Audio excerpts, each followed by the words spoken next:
Hello बच्चों, आज मैं बात कर रहा हूँ करंट डेंसिटी। लास्ट क्लास में मैं बात किया था इलेक्ट्रिक करंट का और बहुत सारे फार्मूला की बात किया था कि कैसे हम लोग करंट कैलकुलेट करेंगे अलग अलग कंडीशन में। आज मैं बात कर रहा हूँ करंट डेंसिटी का। तो डेंसिटी आप समझते हैं और यहाँ पे करंट को भी समझते हैं। यहाँ पे थोड़ा सा आपको गलत फहमी होगी कि डेंसिटी का मतलब होता है क्वांटिटी डिवाइड बाई वॉल्यूम। तो यहाँ पर वॉल्यूम नहीं है, यहाँ पर एरिया की बात होगी। जैसे कि मान लीजिए कि यह एक कंडक्टर है और कंडक्टर में क्या रहेगा, फ्री इलेक्ट्रॉन रहेगा। जैसा कि आपको मालूम है कि कंडक्टर में फ्री इलेक्ट्रॉन रहता है और ये क्रॉस सेक्शनल एरिया है।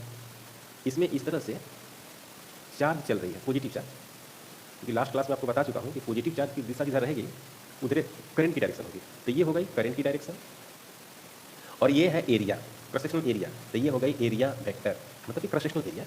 आप स्कूल के मैथमेटिक्स में आप पढ़े होंगे क्रॉस सेक्शनल एरिया के बारे में। जैसे कि ये जो है एक चौक यहाँ पर है, तो ये वाला हिस्सा है उसको हम लोग क्रॉस सेक्शनल एरिया बोलते हैं। This is the cross sectional area, this is the surface area. तो पानी अगर पास करेगा, सपोज दैट ये पाइप है, तो यहाँ से पानी पास करेगा, इसी क्रॉस सेक्शनल एरिया से पास करेगा। लाइट भी पास करेगी तो इसी क्रॉस सेक्शनल एरिया से पास करेगी। उसी तरह से करंट जो पास करेगी ऐसे पास करेगी। समझ में आ रहा है? तो क्रॉस सेक्शनल एरिया का हम लोग इस्तेमाल करते हैं। तो ये हो गया क्रॉस सेक्शनल एरिया, इसको हम वेक्टर कहते हैं। और इसमें जो करंट डेंसिटी है उसकी भी एरिया इधर ही होगी, करेक्ट। तो जो करंट डेंसिटी जो होती है जे, वो होती है करंट डिवाइड बटे एरिया, नॉट वॉल्यूम। वॉल्यूम नहीं होगी, ओके, एरिया होगी। अब इस एरिया को जितने पतला करेंगे ना, यहाँ पर ज़्यादा डेंसिटी मिलेगा। एरिया को पतला करेंगे तो जो लाइनें पास कर रही है, समझ के लाइन पास कर रही है, इसको पतला जब करेंगे पूरा सरफेस एरिया को, तो ये दोनों क्या हो जाएंगे, सट जाएंगे और सट के निकलेंगे। तो जब सट के निकलेंगे तो उसी को हम लोग डेंसिटी बोलते हैं, ज़्यादा डेंसिटी है, बस। इससे ज़्यादा कोई मतलब नहीं। अब यहाँ पे क्या है कि इसको हम ऐसे लिख सकते हैं, I is equal to J into A. अब ये जो है स्केलर क्वांटिटी है, ये दोनों वेक्टर क्वांटिटी है। तो कैसा होना चाहिए, दो वेक्टर का डॉट क्या होता है बच्चों, स्केलर होता है। देखो ये डॉट कर दिया, करेक्ट। तो इसको आप ऐसे लिख सकते हैं। ये काफी इंपॉर्टेंट क्वेश्चन है, सॉरी कॉन्सेप्ट है। यहाँ पर क्या होगा, यूनिट एम्पियर और एरिया का होगा बच्चों मीटर स्क्वायर, करंट डेंसिटी। अब कोई पूछे कि मान लीजिए कि इस तरह से आपके पास क्रॉस सेक्शनल कुछ दिया हुआ है ऐसे, फिर यहाँ पर इस तरह से बनाई गई है ऐसे, फिर ऐसे बन गया, ठीक है, फिर ऐसे बन गया, ओके। यहाँ पर जो डेंसिटी है उसका नाम क्या है, J3 है। यहाँ पर जो डेंसिटी है उसका नाम क्या है, J2 है। और यहाँ पे जो डेंसिटी है बच्चों वो J1 है। और जितना करंट यहाँ जा रही है उतना ही करंट इधर से क्या कर रही है, निकल जा रही है, करेक्ट। कोई problem, okay.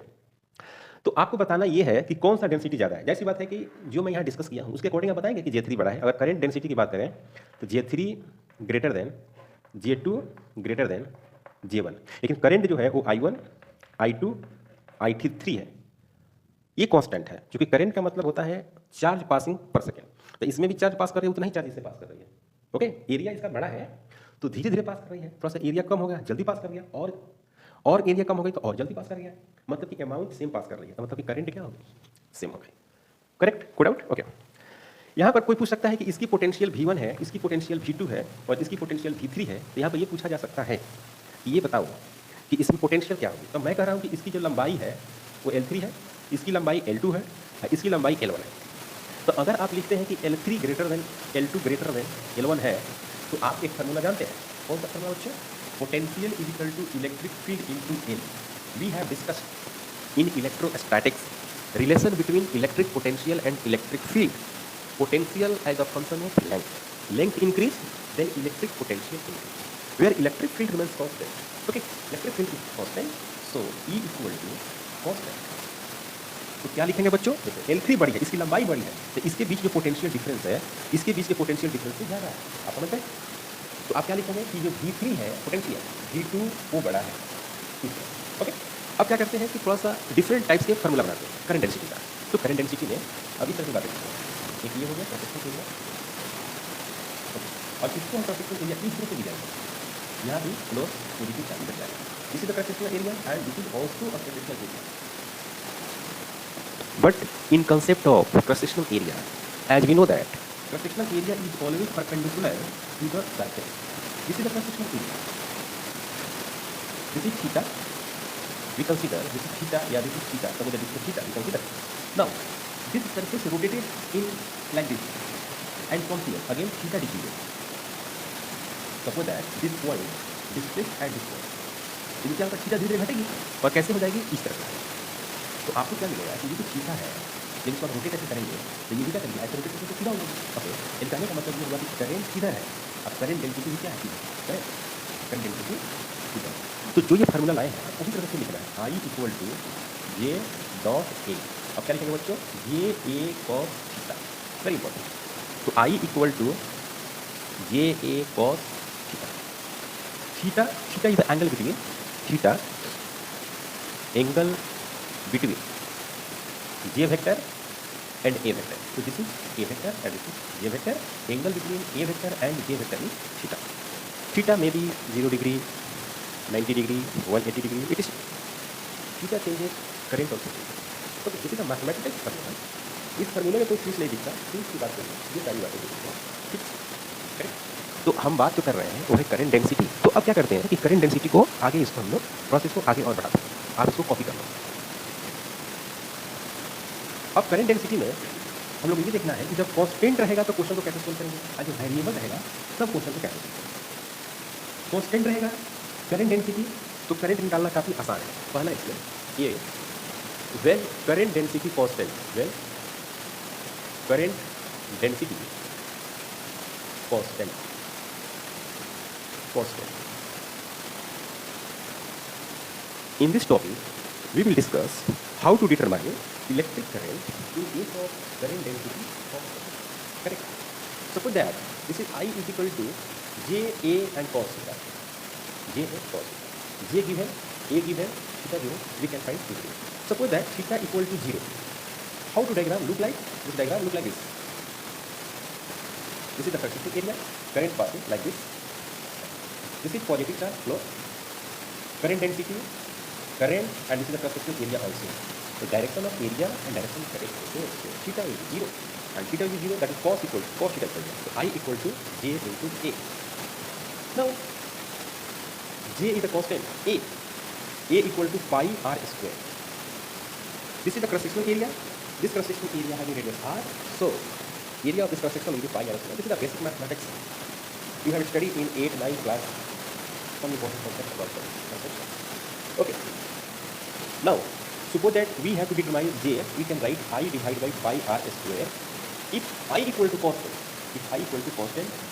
we have to determine J. We can write this I divided by r square according to radius.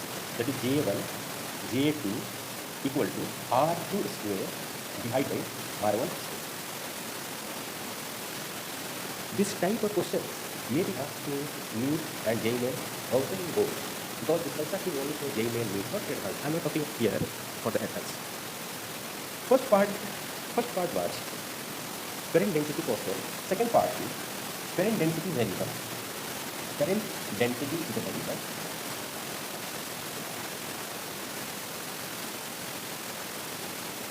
On this concept may be asked in JEE Advanced. If variable, how to solve electric current, how to calculate electric current, J and dA. This is A initial and this is A final. Use the method of integration.